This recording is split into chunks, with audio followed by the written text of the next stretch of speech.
Friends, दिसंबर 2025 में भारतीय रुपया इतिहास में पहली बार एक यूएस डॉलर पर 90 रुपए के दाम पर पहुंच गया।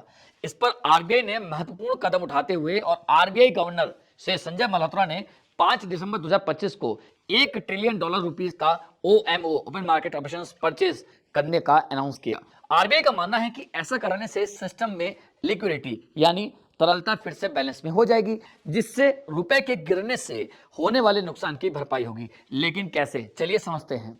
ओएमओ ये आरबीआई का one of the important monetary tool है, ध्यान रखेंगे। तो ओएमओ की परचेस के साथ आरबीआई के द्वारा 5 बिलियन यूएस डॉलर का डॉलर रुपी स्वैप का कदम भी लिया जाएगा। लेकिन ओएमओ परचेस और डॉलर रुपी स्वैप की जरूरत पड़ी ही क्यों, चलिए बताते हैं।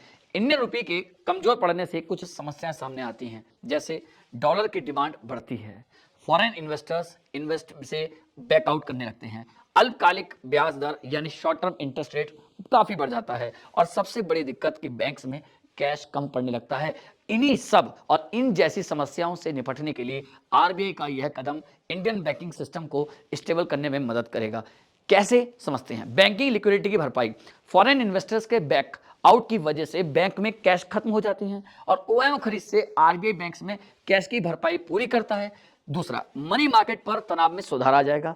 तीसरा, मौद्रिक नीति का बेहतर प्रसारण भी हो जाएगा और रुपए गिरने से रेपो रेट डिस्टर्ब तो होता ही है, तो रेपो रेट्स में कटौती से बैंक कम ब्याज दर पर लोन देते हैं, जिससे खर्च, निवेश, ओवरऑल फाइनेंशियल डेवलपमेंट्स में इंक्रीमेंट होता है। ओएमओ इसी रेपो रेट में डिस्टर्बेंस को बैलेंस भी करता है। तो ध्यान रखेंगे, इंपॉर्टेंट खबर है आप सभी के लिए, बहुत इंपॉर्टेंट ओएमओ।